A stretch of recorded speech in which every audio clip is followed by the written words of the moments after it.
Hi friends, ഇന്ന് ഞാൻ അടിപൊളി ചിക്കൻ ബിരിയാണിയുടെ റെസിപ്പി ആയിട്ടാണ് കേട്ടോ വന്നിരിക്കുന്നത്. അപ്പോൾ എല്ലാവരും മസ്റ്റായിട്ട് ട്രൈ ചെയ്ത് നോക്കുക, ഫീഡ്ബാക്കൊക്കെ അറിയിക്കുക.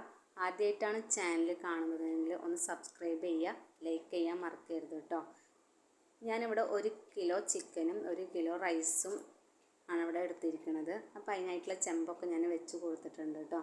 അപ്പോൾ ഏകദേശം ചെമ്പൊക്കെ ചൂടായി വരുന്ന സമയത്ത് കുറച്ച് കോക്കനട്ട് ഓയിലും നേരത്തെ പൊരിച്ച് വെച്ച ചിക്കനിൻ്റെ ഓയിലുമാണ് കേട്ടോ ഒഴിച്ച് കൊടുത്തിട്ടുള്ളത്. ഇതിലേക്ക് 1/2 കിലോ സവാള അരിഞ്ഞത് ഇട്ട് കൊടുക്കുന്നുണ്ട്. കുറച്ച് ഉപ്പും ഇട്ടിട്ട് ഒന്ന് വഴറ്റി കൊടുക്കാം. അപ്പോൾ ഏകദേശം നന്നായിട്ടൊന്ന് വഴന്ന് വരട്ടെ. നമുക്ക് റൈസ് വേവിക്കാനുള്ള വെള്ളം വെച്ച് കൊടുത്തിട്ടുണ്ട് കേട്ടോ. ഞാൻ ഉപ്പിട്ടിട്ടാണ് വെള്ളം വെച്ചിട്ടുള്ളത്. നമുക്ക് ഏകദേശം വെള്ളം ചൂടായി വരുമ്പോൾ അതിലേക്ക് കുറച്ച് ഡാൽഡ ഞാൻ ഇട്ട് കൊടുത്തിട്ടുണ്ട് കേട്ടോ. റൈസ് ഒട്ടി പിടിക്കാതിരിക്കാൻ വേണ്ടിയിട്ടാണ് കേട്ടോ ഞാൻ ഡാൽഡ ഇട്ട് കൊടുത്തിട്ടുള്ളത്. നമുക്കതിലോട്ട് പട്ട ഗ്രാമ്പൊക്കെ ഇട്ട് മൂടി വെക്കാം. അപ്പോൾ ഏകദേശം ഉള്ളിയൊക്കെ നന്നായി വഴന്ന് വന്നിട്ടുണ്ട് കേട്ടോ.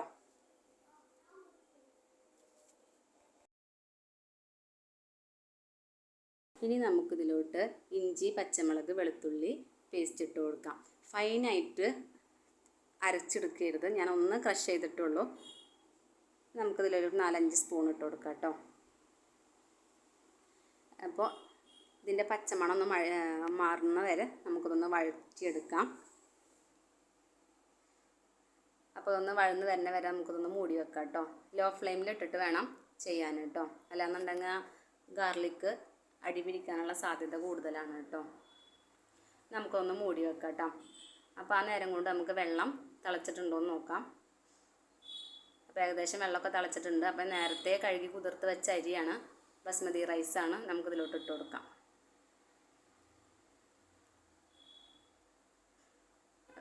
ഇനിയിപ്പോൾ ഏകദേശം ഇട്ട് കൊടുത്തൊന്ന് ഇളക്കി നമുക്ക് മൂടി വെക്കാം കേട്ടോ.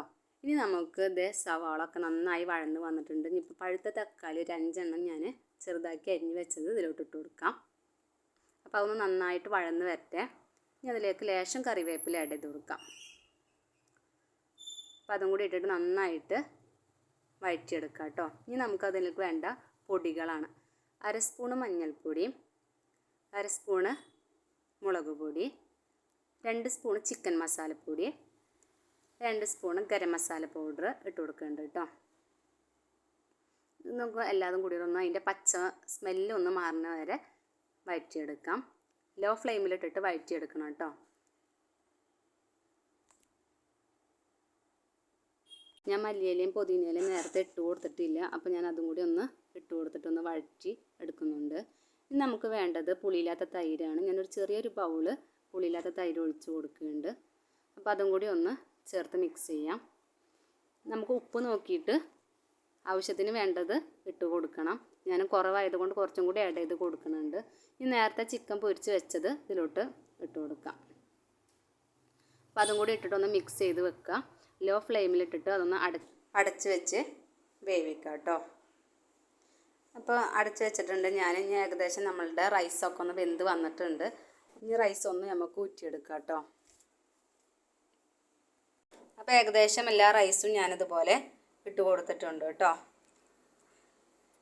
അപ്പോൾ ഒരു 80% വേവിലാണ് ഞാൻ എടുത്തിട്ടുള്ളത്. അപ്പോൾ ആ സമയം കൊണ്ട് തന്നെ ഞാൻ അണ്ടിപ്പരിപ്പ്, മുന്തിരിയും സവാളൊക്കെ വറുത്ത് കോരി മാറ്റി വെച്ചിട്ടുണ്ട്. അപ്പോൾ ഏകദേശം മസാല ഒക്കെ സെറ്റായിട്ടുണ്ട്. നമുക്കിതിലോട്ട് റൈസ് ഇട്ട് കൊടുക്കാം. അപ്പോൾ ഏകദേശം എല്ലാ റൈസും ഞാനിതിൽ ഇട്ട് കൊടുത്തിട്ടുണ്ട്. ഇനി അതിൻ്റെ മുകളിലോട്ട് നമുക്ക് നേരത്തെ വറുത്ത് കോരി വെച്ച അണ്ടിപ്പരിപ്പ്, മുന്തിരിയും ഇട്ട് കൊടുക്കാം കേട്ടോ.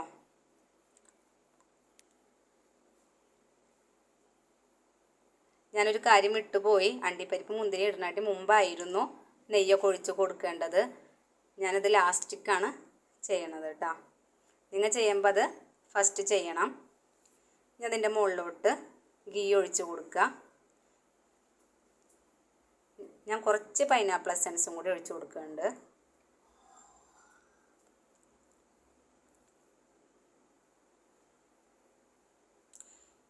അപ്പോൾ എല്ലാതും സെറ്റായിട്ടുണ്ട്. ഇനി നമുക്കിതൊന്ന് മൂടി വെക്കാം. ഇനി നമുക്കൊരു വെയിറ്റ് വെച്ച് കൊടുക്കാം. ഇതിൻ്റെ അടിയിലോട്ട് ഞാനൊരു പഴയ പാൻ വെച്ച് കൊടുക്കുന്നുണ്ട്. ഇനി 1 മണിക്കൂർ ദമ്മിന് ലോ ഫ്ലെയിമിലിട്ട് സെറ്റ് ചെയ്യാം. അപ്പോൾ ഏകദേശം 1 മണിക്കൂറൊക്കെ കഴിഞ്ഞിട്ടുണ്ട്. നമുക്കൊന്ന് തുറന്ന് നോക്കാം കേട്ടോ. തുറന്നപ്പോൾ തന്നെ നല്ല സ്മെല്ലാണ് വരുന്നത്. നമുക്കിതൊന്ന് ഒരു പാത്രത്തിലോട്ട് മാറ്റാം കേട്ടോ. അപ്പോൾ എല്ലാവരും മസ്റ്റായിട്ട് ട്രൈ ചെയ്ത് നോക്കണം കേട്ടോ. ഫീഡ്ബാക്ക് അറിയിക്കാൻ മറക്കരുത് കേട്ടോ.